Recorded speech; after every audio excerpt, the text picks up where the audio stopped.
strength gitu ya. Apakah material juga punya tensile strength? Bisa, kalau dia diuji tensile ya. Kalau kompresif berarti batunya kita tekan ya. Ujinya itu dengan cara ditekan, dikompres ya. Jadi upaya untuk mereduksi ukurannya ya. Kalau tensile itu artinya tarik. Jadi batu kita itu ditarik. Nah, kayak gitu. Jadi material kita, batuan, itu juga punya kuat tekan, artinya seberapa tahan batu tersebut agar dia itu tidak hancur ketika ditekan, ya, tidak reduce ya, tidak berkurang volumenya, size-nya gitu loh, ya, ditekan. Kalau tensile berarti kemampuan dari suatu material batuan untuk menahan dari stres tensilenya tadi, gitu loh, sampai dia tidak teregang, ya. Jadi jelas ya perbedaannya. Kalau kompres material kita ditekan, oke, line stresnya sama, dia menekan, saling bertemu. Kalau misal tensile dia line yang sama ya, stresnya, tapi dia saling berpisah ya, gitu. Jadi ada kompresif dan ada tensile. Nah, material kita itu juga sama. Dia punya sebuah kompresif strength dan juga punya tensile strength. Kita akan lanjut bahasan yang kemarin. Jadi sempat terhenti di apa namanya tentang kuat tekan triaksial ya. Oke. Sebelumnya ketua kelas sudah hadir di sini. Cek. Belum hadir? Oke, ya. Silakan udah ini ya, udah dibuka presensinya. Tap in dulu ya. Setelah tap in ya baru bisa beralih lagi ke sini. Ya. Dan seperti biasa toleransi keterlambatannya 20 menit gitu ya. Jadi otomatis kalau yang lebih dari 20 menit akan apa ya? Di sini ada yang belum masuk e-learning mahasiswa?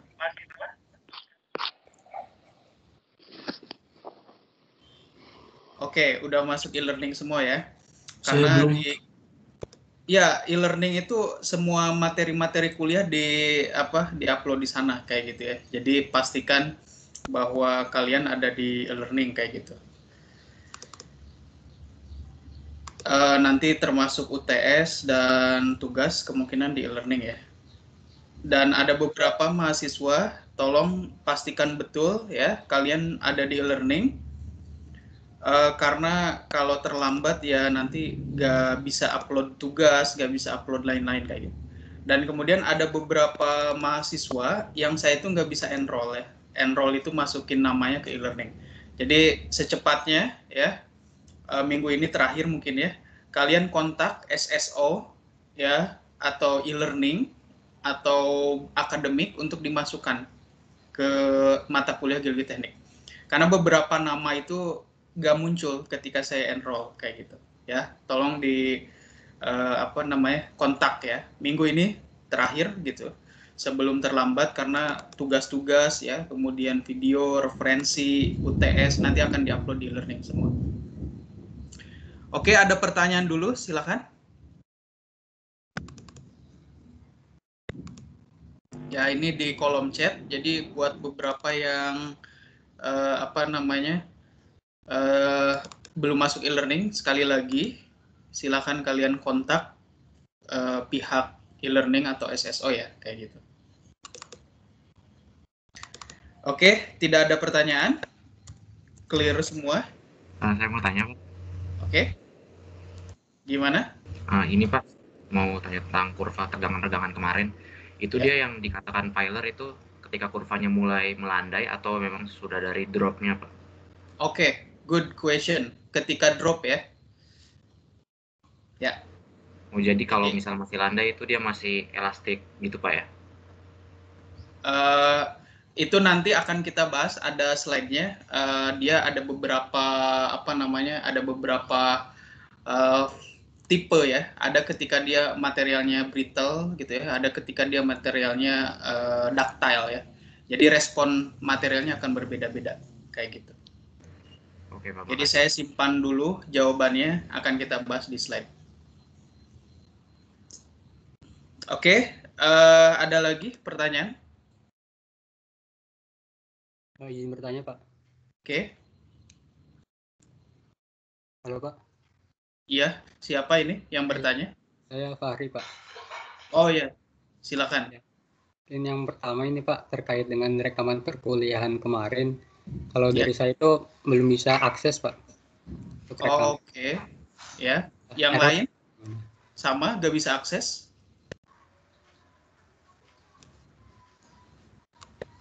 Iya Pak, Kalau kayak yang lain gitu, tidak tahu. gitu Pak. Sama Pak, nggak bisa juga. Oh gitu ya, kenapa ya nggak bisa akses ya? Iya, Pak.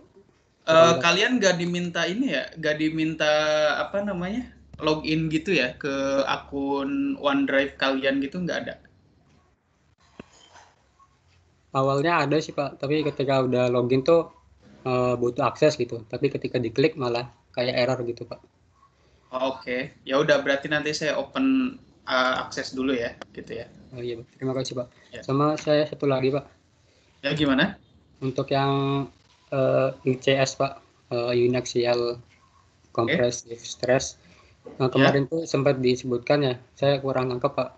Kan terdiri dari yang modulus Young sama Poisson ratio, Pak ya.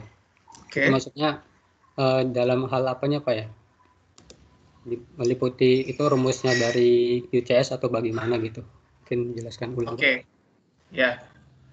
UCS itu kan uniaxial compressive strength. Dia tuh sebenarnya kuat tekan ketika si batuan tersebut akan patah. Ya, akan muncul retakan. Dia akan mendapatkan nilai di mana maksimum strength-nya berapa gitu.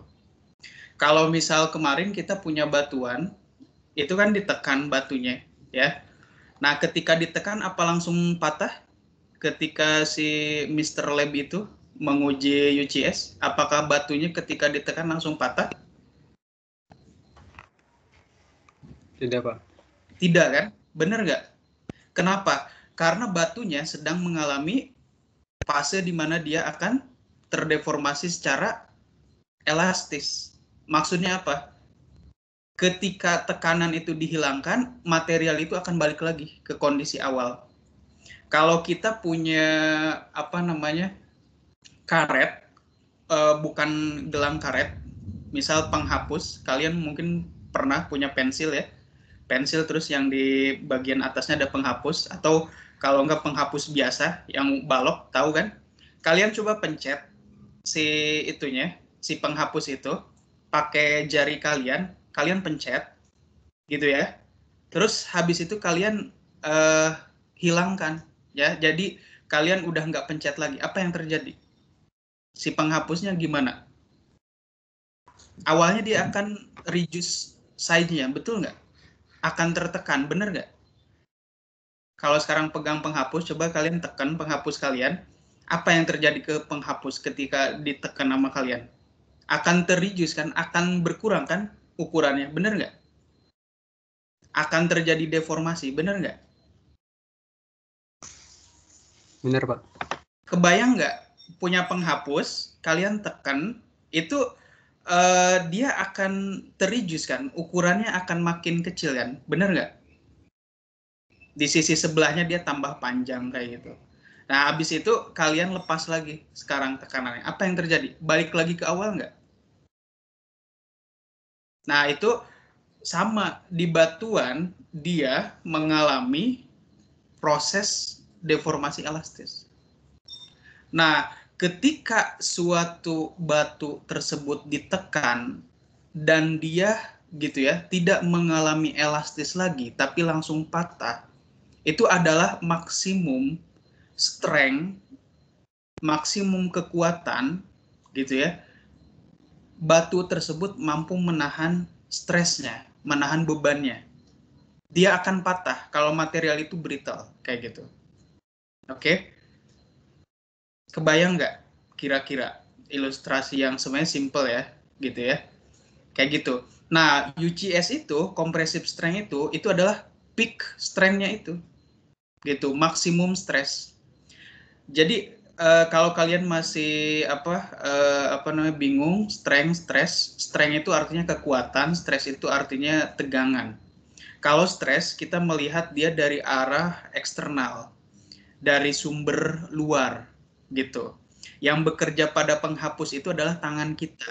Tangan kita itu memberikan sebuah stres terhadap penghapus. Kita tekan, itu stres. Bener nggak? Ya, kita tambahkan stresnya, kita tekan makin tinggi gitu kan. Nah, suatu saat gitu ya, si batu tersebut akan patah. Nah, ketika dia mulai mau patah itu berarti stresnya udah maksimal, membuat dia sampai patah, sampai fracture gitu, hancur. Artinya si batunya sendiri itu udah nggak bisa nahan stres, udah terlalu stres dia gitu, pecah gitu loh. Nah, itulah peak strength-nya, kekuatan maksimumnya. Nah, UCS itu di sana sebenarnya, compressive strength-nya gitu. Kalau misal UCS berarti uniaxial compressive strength. Ya, uniaxial itu berarti aksial, uni itu satu. Berarti dia satu sumbu kan. Berarti pengujiannya di UCS. Kalau kemarin di grafik itu kan kayak triaksial segala macam, kita bisa dapat sigma C. Sigma C itu apa sih artinya? Compressive strength ya. Gitu. Jadi UCS gitu ya, kemudian ada compressive strength, itu kan sebenarnya barangnya sama gitu aja. Gitu kan. Cuma pakai istilah yang berbeda aja gitu. Oke, ada lagi pertanyaan?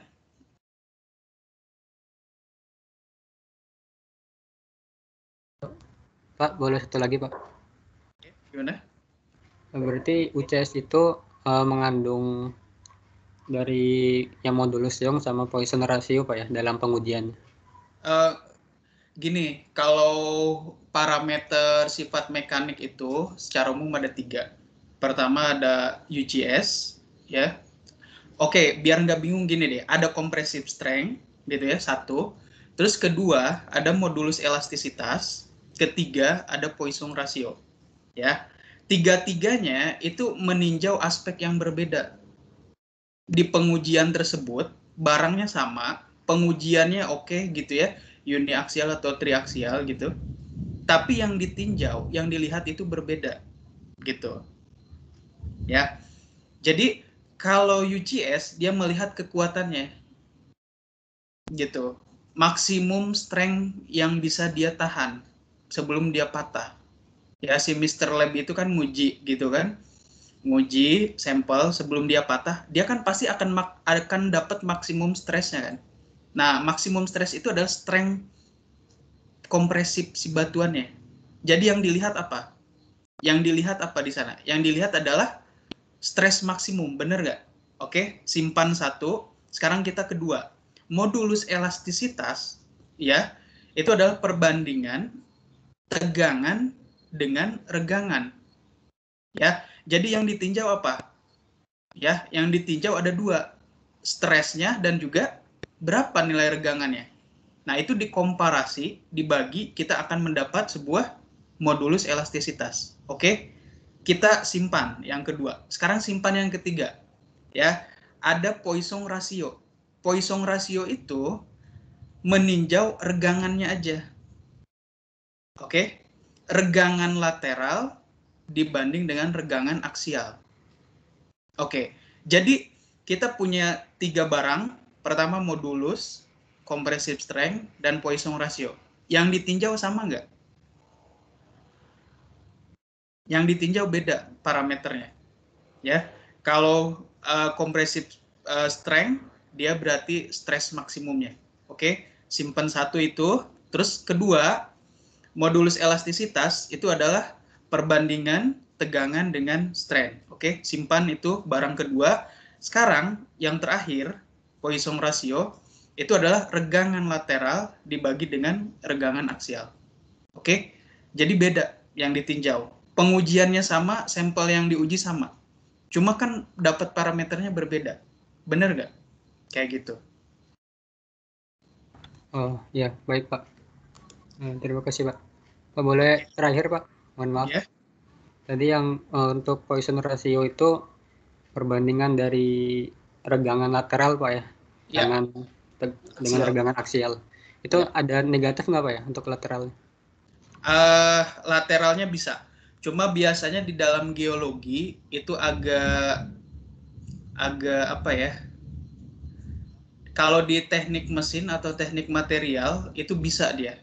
Ada suatu material kalau ditekan itu bukan dia berubah volume yang lateralnya jadi tambah panjang, tapi dia malah terreduce, malah makin pendek gitu. Ada istilah di teknik mesin untuk material tertentu kayak gitu.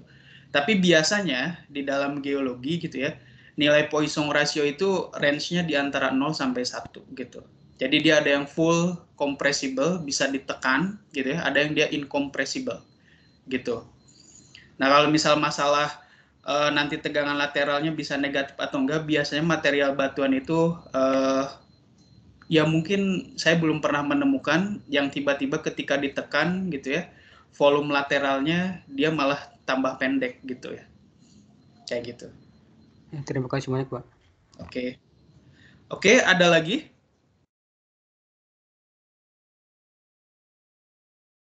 Ketua kelas sudah hadir di sini? Iya, Pak. Oke, ya. Kita akan lanjut lagi.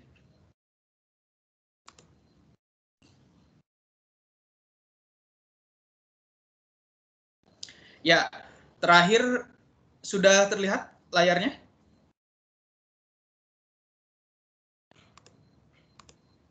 Udah, Pak. Udah ya. Oke, ya. Kita lanjut terkait triaksial. Jadi triaksial itu berarti pengujian yang sifatnya 3 arah ya. Ada sigma 1 gitu ya, kemudian sigma 2 dan sigma 3. Dalam prakteknya sebenarnya itu dia adalah tegangan yang arahnya dari atas, kemudian yang 2 lagi itu sifatnya radial gitu ya. Jadi dari samping gitu. Radial itu apa sih? Radius ya, seperti jari-jari berkeliling kayak gitu. Oke, nah di dalam pengujian triaksial nantinya kita akan mendapatkan beberapa parameter gitu. Nah, parameternya bisa dapat compressive stress, strength, dan juga nanti kita bisa merekonstruksi Fehler envelope, selubung keruntuhan, kayak gitu. Ya, selubung keruntuhan masih ingat yang seperti apa kemarin ya, yaitu ada di pertanyaan kuis ya, seperti Moore column. Jadi dia garis linear. Nah, itu kriteria dari keruntuhan batuan. Di praktikum sudah dibahas bahwa kalian merekonstruksi dari berbagai macam kondisi tegangan, kemudian akan menghasilkan 3 lingkaran Moore setidaknya. Nah, dari 3 lingkaran Moore itu, kemudian nanti akan ditarik sebuah garis kelurusan, gitu ya. Jadi Fehler envelope, gitu. Oke, nah ini adalah gambar dari sebuah alat, yaitu, Pak, ya gimana? maaf Pak, PPT-nya belum kelihatan. Oke, ya. Oke, siap. Oke, tadi kayaknya ini deh, keklik lagi. Udah terlihat? Sudah. Oke. Ya, ini adalah sebuah alat, yaitu triaksial. Jadi dia sebenarnya bisa elektrik, kita atur gitu ya, beberapa komponen dari tegangannya gitu ya. Kemudian nanti akan kita record deformasi yang terjadi gitu. Sebenarnya prinsipnya sama kayak UCS yang Mr. Lab kemarin praktekan ya. Jadi dikasih tekanan, cuma sekarang bedanya tekanan sampingnya ada, radialnya itu ada. Ya, radial, lateral, horizontal itu istilah yang sama gitu ya. Jadi radial ya, lateral, horizontal gitu ya, atau pada sumbu X, sumbu mendatar itu sama aja istilahnya ya. Kayak gitu. Oke, jadi di sini nanti akan ada tegangan sifatnya vertikal paling besar sigma 1. Kemudian sepanjang tabung ini itu dari fluid injection, biasanya diinjeksi fluida, itu akan ada tegangan pengekang gitu. Jadi istilahnya bisa sigma 3, bisa lateral stress, bisa horizontal stress gitu ya. Kemudian apa lagi? bisa confining pressure kayak gitu. Kenapa confining? Kenapa pressure? Karena ada fluid yang diinjeksi di sana. Jadi dia sifatnya menekan dari arah lateral, horizontal gitu ya, kayak gitu.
Nah, ini adalah pengujian dan sifatnya udah otomatis, jadi dia sudah connecting dengan program komputer di software.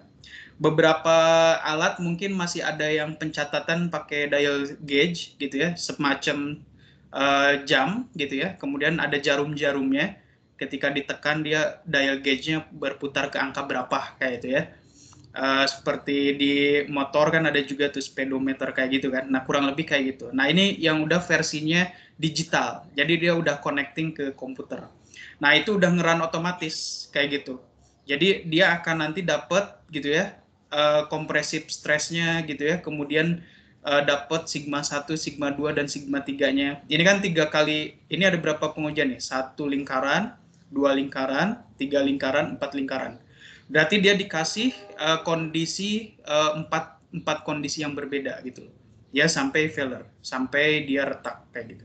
Nah, nanti akan didapatkan hasil dari failure envelope-nya ini, jadi garis atau selubung keruntuhannya. Triaksial ini uji yang di dalam mekanika batuan sangat bisa dikatakan canggih. Canggih dalam hal ini bukan berarti softwarenya paling keren gitu ya, pakai artificial intelligence dan sebagainya, bukan. Paling canggih ini artinya data sifat mekaniknya itu didapat secara komplit ya, kompresif stress, kompresif strength gitu ya. Kemudian nanti ada modulus elastisitas, ada Poisson ratio gitu. Pokoknya sifat mekanik dia bisa dapat semua di sana. Nah, triaksial itu ukurannya itu tidak hanya kecil saja, ya, intake rock tidak. Sebenarnya dia bisa dengan large triaxial press. Itu kalau misal kita ukur itu lebih besar dari 1 meter, ya. Jadi kalau misal di sini ada orang berdiri gitu ya, dia itu bahkan sampai melewati lutut ya, mungkin kurang lebih 1,5 meter gitu ya tingginya gitu, atau panjang lah ya, panjang dari sampelnya gitu. Nah, ini large triaxial. Biasanya kalau misal ukuran gede-gede gini itu untuk engineering work yang besar-besar. Misal apa? Misal bendungan. Itu biasanya agar mendapatkan representasi nature condition itu diambil sampel yang jauh lebih besar daripada intake rock.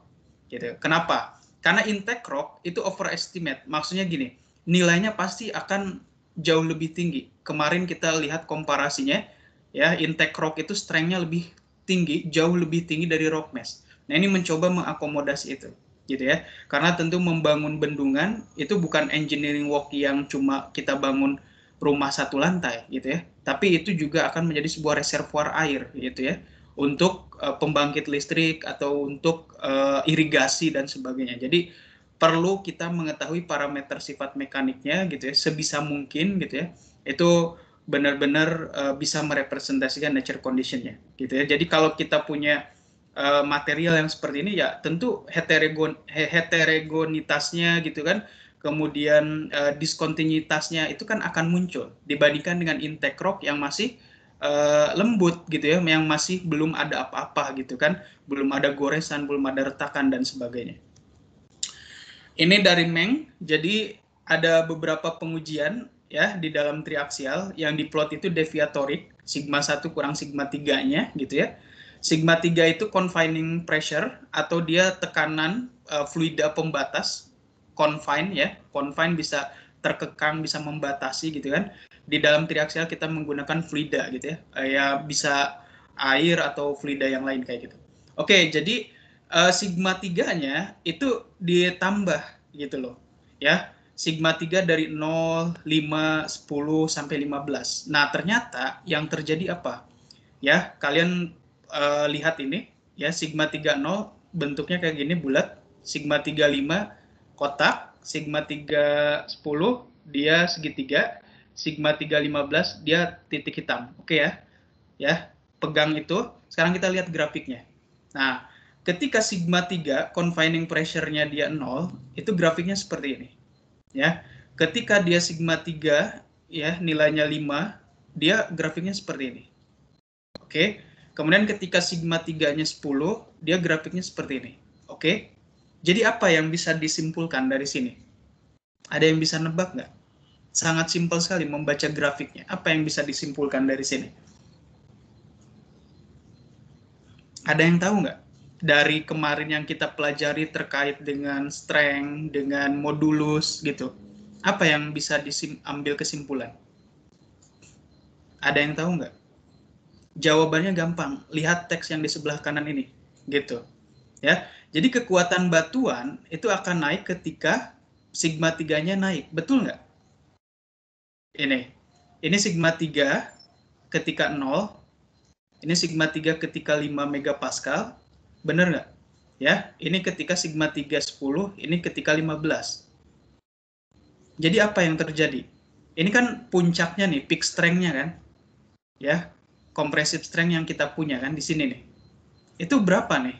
Kalau ketika sigma 3-nya 0 berapa nih? 80. Bener nggak? Iya, Pak. Ya. Ketika dia sigma 3-nya 5, dia dapat 100 maybe 110 gitu. Ya. Kemudian ke sini 140, ke sini 150. Jadi dia peak strength-nya naik gitu. Compressive strength-nya naik. Kayak gitu. Ya. Terus yang kedua apa? Batuan memiliki kekuatan lebih tinggi ketika berada dalam kondisi tegangan 3D. Jadi kalau misal dia di dalam uniaksial, ini kan triaksial nih. Uniaksial satu arah, triaksial 3 arah, gitu kan. Nah, uniaksial dengan triaksial, dia akan memiliki nilai strength yang berbeda-beda. Nah, batuan akan memiliki kekuatan yang lebih tinggi ketika berada dalam kondisi tegangan 3D, gitu. Tegangan 3 dimensi, gitu. Nah, kemudian modulus elastisitas tidak konstan, melainkan naik. Apa sih modulus elastisitas? Sigma kita bagi dengan epsilon. Tegangan kita bagi dengan epsilon. Benar nggak? Ya. Kita punya 80, ini nih, grafik yang sigma 30 ini. Kemudian strainnya katakanlah mungkin di sini 0,6. Jadi 80 bagi 0,6. Nah, ketika sigma 3-nya kita naikkan 5, 10, 15 kayak gitu, apa yang terjadi dengan modulus elastisitasnya? Sigma 110 dibagi 0,5. Bakal lebih gede nggak nilainya? Tentu, kayak gitu. Jadi secara umum kayak gitu. Ada beberapa parameter sifat mekanik yang dia itu ketika sigma 3 confining pressure-nya dinaikkan, ya seperti strength, seperti modulus elastisitas, itu dia naik kayak gitu. Oke, beberapa slide ke depan akan banyak sekali rumus perhitungan. Kalian nggak wajib geologi itu untuk menghafalkan rumus. Ingat sekali lagi, saya pun nggak akan bikin soal yang terlalu banyak rumus, karena geologi bukan dituntut untuk menghitung, tapi yang jelas kalian tahu komponen-komponennya, maksudnya itu apa, kayak gitu ya. Oke, jadi gini, ini adalah kurva keruntuhan kita dari suatu diagram Moore, dan kita tentu sekali lagi pada sumbu horizontal kita punya sebuah normal stress, gitu ya. Pada sebuah sumbu vertikal kita punya tau atau shear stress. Nah, strength dari kita dari suatu batuan itu bisa kita rumuskan sebenarnya sama ketika di pertemuan kedua itu, ya. Shear strength-nya itu sama dengan kohesi plus sigma tangan besi. Jadi shear strength suatu material, shear strength itu apa sih? Bedanya dengan shear stress apa sih? Stress kita melihat gaya yang mendorong dia, oke? Simpan. Shear strength berarti adalah kekuatan internal batuan tersebut untuk menahan gaya dari stresnya, oke? Disimpan. Jadi beda, gitu kan? Nah, strength dengan stress itu sebenarnya kurva envelope-nya sama, rumusnya juga sama, gitu aja. Kalau kita berbicara stress itu, itu gayanya tuh, pelakunya si gayanya tuh orang luar. Ya, kalau kita berbicara strength itu dari diri kita, dalam kita, gitu loh. Seberapa kuat kita menahan stres yang ada di luar, gitu aja. Oke. Nah, ini tau sama dengan C plus sigma tangan besi. Jadi shear strength suatu material itu sebenarnya dipengaruhi gitu ya oleh kohesi. Kohesi itu kan C. Ini kan garis linear nih. Y sama dengan gitu kan A plus XB. Itu kan udah sangat familiar di SMA kan. Kayak gitu. Nah, kohesi ini perpotongan dengan shear stress gitu ya dari envelope-nya ini, garis envelope-nya. Kemudian kalau besi itu adalah perpotongan dengan si garis horizontal. Jadi kita akan punya perumusan untuk shear strength-nya seperti ini. Akan dipengaruhi oleh dua faktor ini, gitu. Nah, di dalam triaksial ya, di dalam pengujian geologi teknik, parameter ini sering didapatkan kohesi dan sudut geser dalam. Karena itu yang akan menjadi parameter desain, ya. Nanti untuk mendesain bangunan kita yang siap terhadap kekuatan material kita, rock mass kita nanti. Oke, ini kita punya dua lingkaran, kurang lebih sama sebenarnya. Kalau yang kalian praktek di modul itu ada 3 lingkaran gitu kan. Nah, di sini kenapa ini namanya UCS? Ada yang tahu nggak?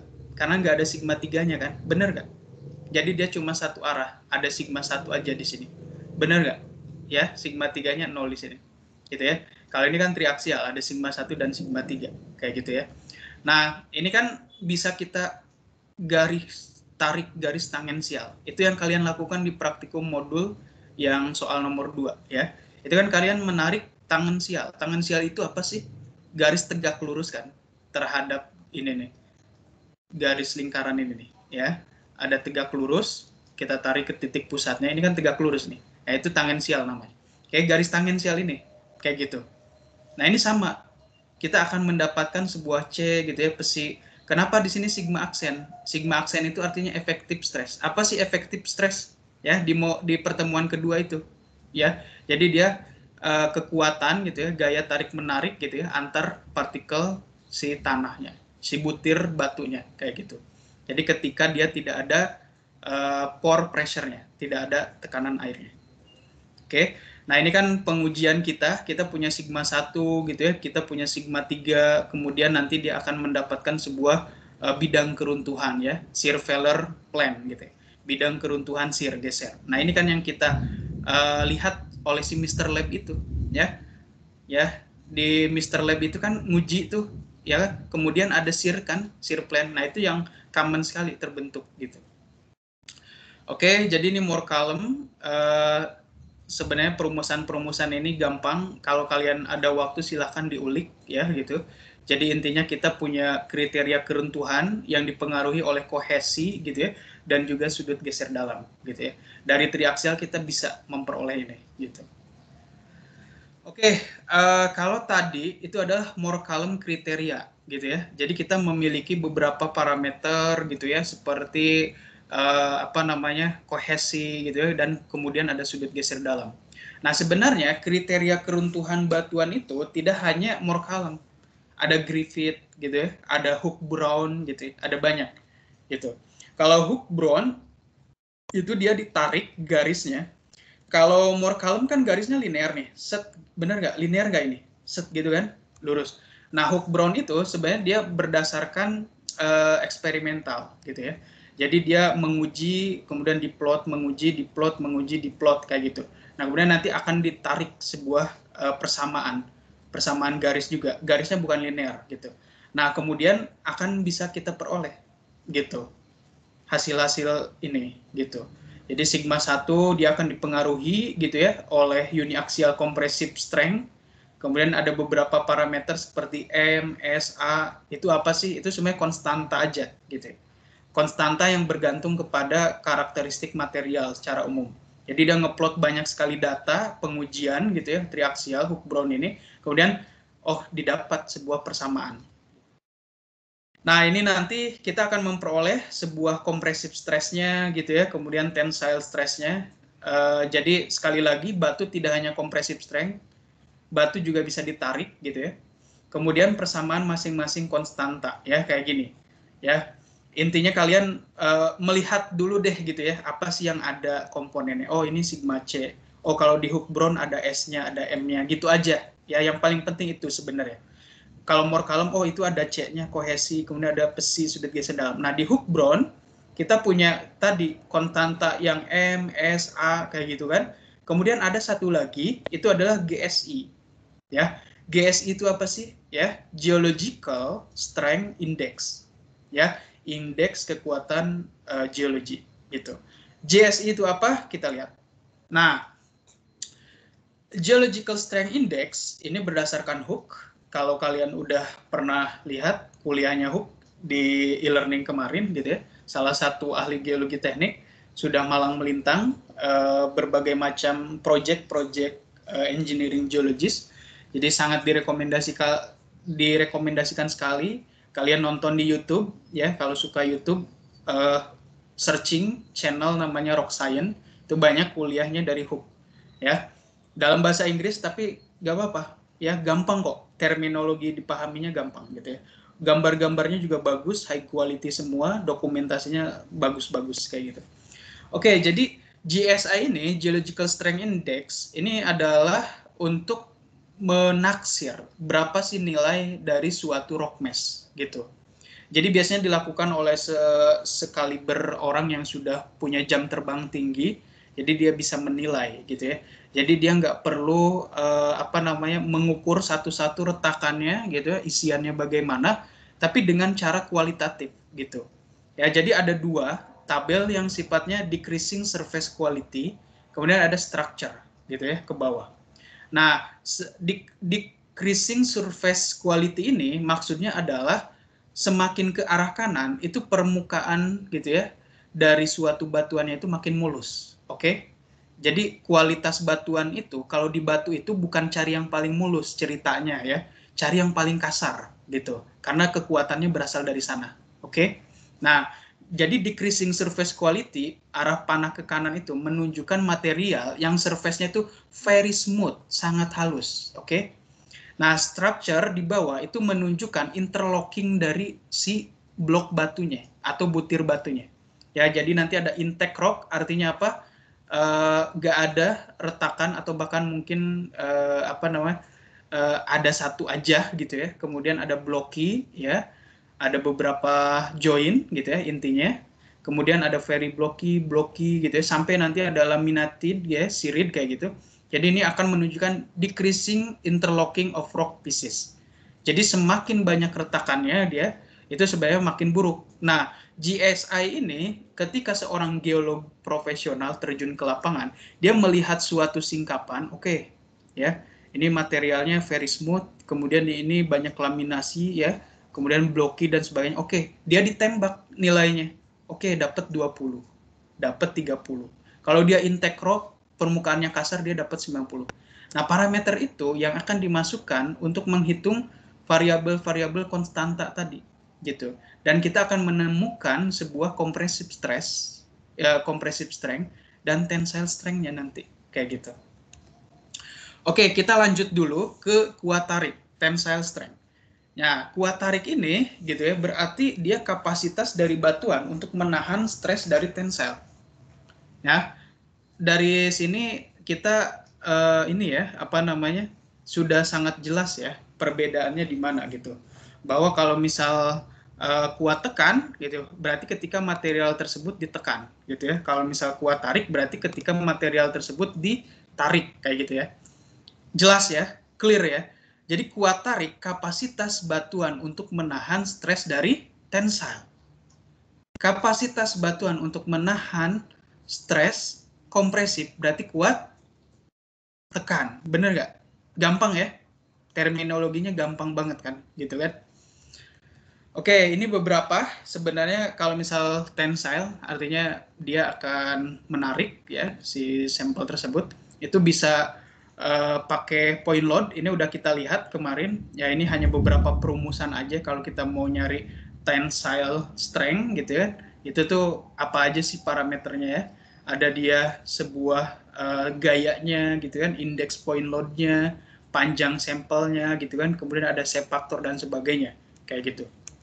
Nah, kemudian ada Brazilian test gitu ya. Brazilian test ini adalah seperti ini. Jadi dia kuat tarik, ditekan gitu ya. Kemudian nanti bisa menghasilkan apa namanya, nilai kuat tariknya. Ini videonya nanti saya upload di e-learning. Oke, jadi ini beberapa perbandingan terhadap kuat tekan gitu ya dan juga kuat tarik. Ya, sandstone, siltstone, mudstone gitu kan. Kemudian strength and elastic modulusnya. Ya, jadi dia akan memiliki gitu ya sebuah pola. Ternyata dari sandstone ke mudstone gitu ya. Ini disclaimer, jadi sekali lagi bisa jadi ya yang terjadi pada sampel kita berbeda ya, kayak gitu. Oke. Nah, di sini kompresif gitu ya, kemudian ada tensile gitu kan, ada modulus gitu ya. Bahwa ternyata tensile strength material itu signifikan berbedanya itu jauh lebih kecil dibanding dengan kompresif. Kalau kita berbicara batuan, sekali lagi, kalau kita berbicara material seperti besi, baja di dalam teknik mesin itu jauh beda lagi cerita. Ya, ini kita di dalam batuan. Oke, jadi tensile strength-nya itu ternyata jauh lebih kecil dibanding compressive strength-nya. Gitu. Nah, ini kan modulus kalian udah bisa kan ngukurnya, tegangan bagi regangan gampang kayak gitu. Nah, ini stress strain curve-nya yang bisa kita lihat. Jadi nanti kalian baca referensi dan juga tugas yang saya berikan, kalian cari sumber ya apa yang dimaksud dengan resilient dan sebagainya ya. Nanti ada yield strength, itu biasanya adalah titik di mana material berubah dari elastik menjadi plastik gitu. Dan kemudian ada apa namanya, dikasih nilai 0,2% gitu dari strength, dari elastik kemudian ke fase dia menjadi plastik. Nah, itu adalah yield strength atau namanya kuat luluh ya, titik luluh. Kemudian nanti ini materialnya bersifat ductile ya, ada ductility, bukan bersifat brittle karena dia dari elastik, plastiknya agak panjang gitu. Kemudian dia akan terfracture gitu ya. Nah, kalau misal dia ductile gitu ya, kita bisa menghitung peak strength-nya sebagai tensile strength. Kalau misal dia sifat materialnya brittle, plastiknya itu nggak akan sepanjang ini, ya. Fase plastiknya nggak akan sepanjang ini. Dia akan pendek terus langsung patah. Nah, ketika mau patahnya itu, break-nya itu peak strength atau compressive strength-nya yang kita punya, gitu ya. Sekaligus tadi menjawab pertanyaan yang sebelum Fahri itu. Nah, ini beberapa UCS gitu ya. Ternyata compressive strength-nya itu 8 kali dari tensile. Kalau dari Murrell 12 kali. Gitu ya. Kemudian dari Clintock dan sebagainya gitu ya, itu menggunakan persamaan dari sudut geser dalam. Oke, ini deformasi.